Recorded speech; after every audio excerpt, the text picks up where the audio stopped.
another bridge that's part of the Origin family, so we wanted it to feel like it's part of the same family as the 600.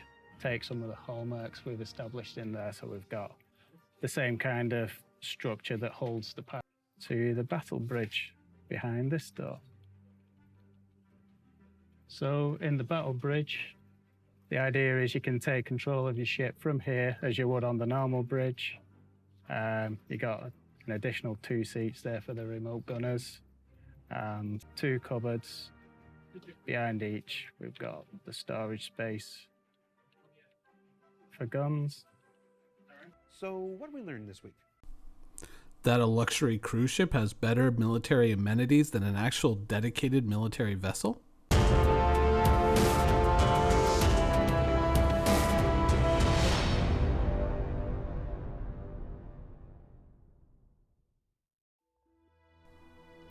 Now, all jokes aside, I do have to say that when I saw the 890 Jump interiors, I was impressed. I was very impressed with them, and it almost had a Star Trek-like quality on the bridge. Now, of course, it's Origin, it's luxury, but you see all these other stations, all these other places where you can control systems. You see the giant orb that I guess is your radar, and, you know, kind of gives you that added situational awareness, allows you to direct forces potentially, possibly. But overall, the bridge was just incredibly impressive. I was, you know, I looked at this and I was just, you know, how is this and the 600 from the same company? Because this looks really amazing. This looks really, really good. I mean, great views out of it. Lots of stations for different crew members to interact with. Most ships in Star Citizen kind of suffer from this cockpit claustrophobia, even the bigger ships, whereas the 890, it's just wide open. It's kind of the way you think that most ships' bridges should be. So, I mean, I was watching this segment and I was thinking, holy crap, this is probably one of the best looking bridges I've seen in this game in a long time.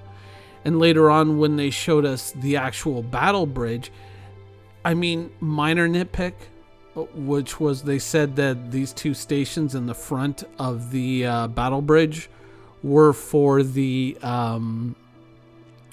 gunners, the remote gunners. And I thought, well, wouldn't you want your helmsman? But I guess, you know, possibly you'll be flying your own ship at that point. But neither here nor there. I mean, the fact that a luxury ship has a battle bridge, but combat vessels seemingly don't, was also a little bit, But I liked it. I really, really did. I thought it was amazing. And it honestly, as someone who never would go for a luxury ship, this made it interesting for me. This made the ship kind of like, really? And then by the time they showed us the gun racks in the ship, and I was just, I mean, as a Hammerhead owner, I was kind of dismayed by everything that I saw, and not because I think that the 890 is terrible in any way or that these things are stupid, but as I'm looking at it and I'm seeing all the different facilities that are included in the 890 Jump, which, you know, would certainly be something you'd expect to see on a military vessel. A dedicated military vessel doesn't even have anything close to this. So it felt a little bit weird. I mean, if you're out there and you own an 890 Jump, clearly you're getting a ship with a broad amount of capabilities. Something that definitely suits, you know, space exploration, which may not always be the safest.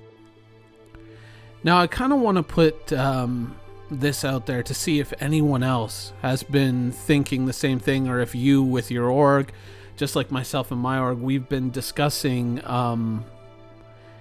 the issue around the Hammerhead. And certainly the 890 Jump kind of brings it to the fore, at least in my mind, which is just the utter lack of basic military facilities in a military ship. You know, no gun racks, no real armor storage. I mean, there's spacesuit storage in the front, but, you know, no gun storage whatsoever. I mean, the lockers in the crew quarters are too tiny to fit even a standard assault rifle. I mean, you can get a couple of pistols in there, but I mean, you go to the captain's cabin and the largest storage area you have is like your trophy case, which makes no sense, you know? So, you know, given all this, I know like within my own org, we've been discussing this and we've been looking at the Hammerhead and we've been looking at the Polaris and we've been kind of thinking, you know, with CIG's approach to fixing things seeming to be, you know, well, yeah, we really screwed up with that ship, but we're not really going to do anything about it. We're gonna fix it in a later version, or we're gonna go and take what we learned on the 600 and apply it to the 890. I'm starting to wonder if the Polaris isn't the smarter move at this point. I mean, the obvious value of the fighter bay has clearly gone up recently, but I mean, it seems like at its core, the Hammerhead does seem like a pretty good fighting ship. And, you know, even when you look at the bridges, like I can accept the bridge on the Hammerhead to a certain degree. I can go, okay, I can accept that. But this lunchroom makes no sense when you don't have weapon storage, when you don't have armor storage or things like that. It just doesn't make sense that so much space is dedicated to a lunchroom, more so than the bridge of the actual ship. I mean, what were you thinking? I don't get it. I mean, you almost feel like this ship would have a hot tub, but the 890 wouldn't. It seems so out of place. I mean, yeah, you got plenty of storage for your ramen, but it's stupid. And I've been really thinking that I haven't really heard anything substantial from CIG about kind of fixing these deficiencies or addressing them. And so I'm wondering if the game plan shouldn't be a Polaris instead, for a larger dedicated military ship for those situations when a larger dedicated military ship might be needed. Because realistically, I didn't buy this ship for ample trophy storage. The Polaris has always been a very remarkable ship.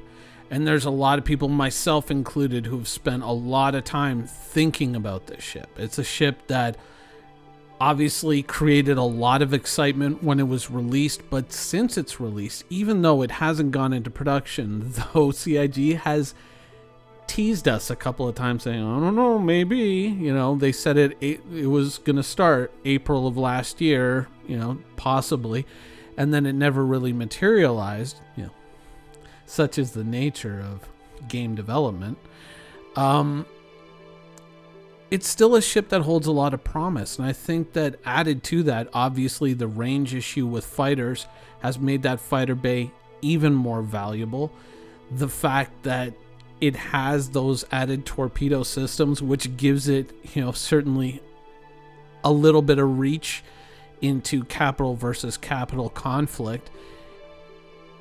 It has all these amenities built into it, and it also has the potential to learn from the mistakes of the Hammerhead, which, I mean, realistically, it doesn't seem like fixes are forthcoming. Though many possibilities and many options have been suggested by the community, you know, myself in particular, it seems to be just falling on deaf ears. Oh, well, that's just whining. Oh, well, that's just complaining. But, you know, it seems like they're not really taking any of it seriously to the point where they say, you know, a military ship should probably have, you know, military amenities on it and not just a giant lunchroom.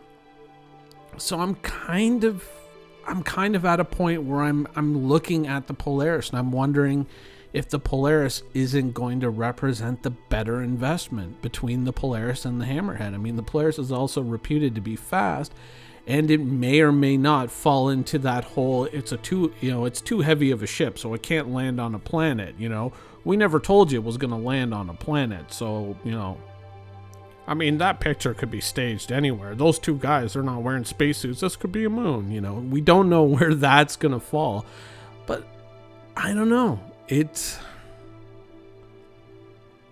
it seems like, much like the 890 is to the 600s, perhaps the Polaris is going to be the same thing to the Hammerhead. It's going to represent the corrections. It's going to represent the lessons learned in building that ship. And maybe the rush to get the Hammerhead out the door didn't really do the Hammerhead any favors, and maybe it's really the Polaris that is going to see the benefit of the hard lessons learned by the Hammerhead. Either way, I mean, maybe I'm the only one thinking it, or maybe there's a lot of other people thinking the exact same thing, but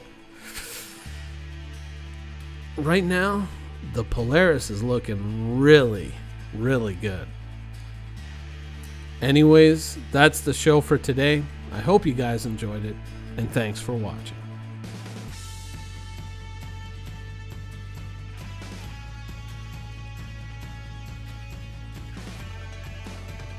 Thank you for watching. So if you want to keep up with the latest and greatest in the Star Citizen and Squadron 42's development, please follow us on our social media channels. See you soon.